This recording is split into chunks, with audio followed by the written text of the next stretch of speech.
இயேசுவின் நாமத்தினாலே அன்பின் வாழ்த்துக்கள். கர்த்தர் நல்லவர், அவர் கிருபை என்றும் உள்ளது. தொடர்ந்து ஒவ்வொரு நாளும் அவர் கிருபையை நடத்தி வருகிறார்.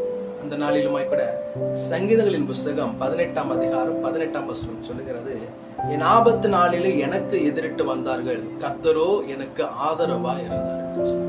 தாவீது சொல்கிறாரு, என்னுடைய ஆபத்து நாளிலே அநேக காரியங்கள் அநேக பேர் எனக்கு எதிரிட்டு வந்தார்கள், கர்த்தர் ஒருவரே எனக்கு சப்போர்ட்டா இருந்தார் என்று சொல்லி இந்த 18ஆம் சங்கீதம் அவர் எழுதும்போது சொல்றாரு, என்னுடைய எல்லா சத்துருக்கள் கைகளுக்கு நீங்களாக்கி மீட்ட போது விடுவித்த நாளிலே பாடின பாட்டு என்று சொல்லி இந்த 18ஆம் சங்கீதத்தை நம்மளால பார்க்க முடியும். அவருடைய வாழ்க்கையில அவருக்கு எதிராக அநேக பிரச்சனைகள், அநேக பேர்கள் கடந்து வந்தார்கள். இவர் எல்லா சூழ்நிலும் கர்த்தர் ஒருவரே அவருக்கு சப்போர்ட்டா இருந்தார் என்று அவர் சொல்லுகிறதை நம்ம வாசிக்க முடியும்.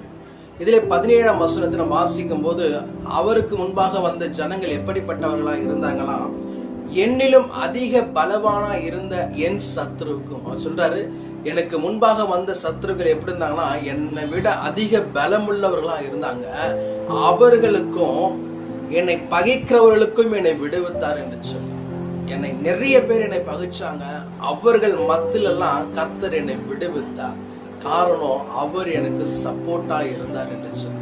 இதை கேட்டுக்கொண்டிருக்கிற தேவ சொன்னமே, இந்த உலகத்துல மனுஷருடைய சப்போர்ட் இல்லைன்னா கூட கர்த்தருடைய சப்போர்ட் நமக்கு இருக்கும் என்று சொன்னால், அவருடைய ஆதரவு நமக்கு கிடைக்கும் என்று சொன்னால், எவ்வளவு பெரிய ஆபத்து பிரச்சனைகள் நம்மை காட்டிலும் அதிக பலமுள்ளவர்கள் கடந்து வந்தாலும் கர்த்தர் அவர்கள் மத்தியில எப்படி இருக்காராம், நமக்கு ஆதரவா இருக்கார். அவர் ஆதரவா இருந்தா என்ன நடக்கும் அப்படின்னு 19ஆம் வசனம் சொல்லுகிறது, அவர் விசாலமான இடத்திலே என்னை கொண்டு வந்து என் மேல் பிரியமா இருந்தபடியால் என்னை தப்புவித்தார்.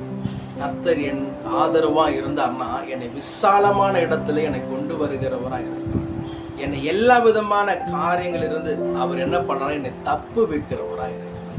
நம்மையும் கர்த்தர் ஆதரவா நமக்கு இருக்கப்படும் போது நம்மளை விசாலமான இடத்துல கொண்டு வருவார். நமக்கு வர ஆபத்துல பிரச்சனைகள் இருந்து கர்த்தர் நம்மளை கொண்டு வந்து விசாலமான இடத்துல வைப்பார். காரணம் என்னன்னா, அவர் நமக்கு ஆதரவா இருக்கார். ஏன்னா அவர் நம்மேல் பிரியமா இருக்கிறபடினா.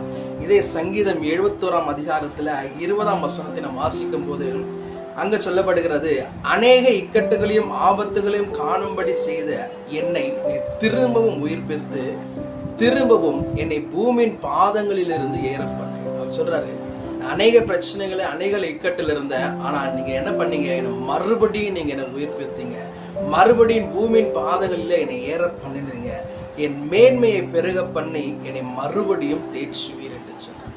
கர்த்தர் எனக்கு ஆதரவா இருந்தார்னா என்னை விசாலமான இடத்துல கொண்டு வருவார்.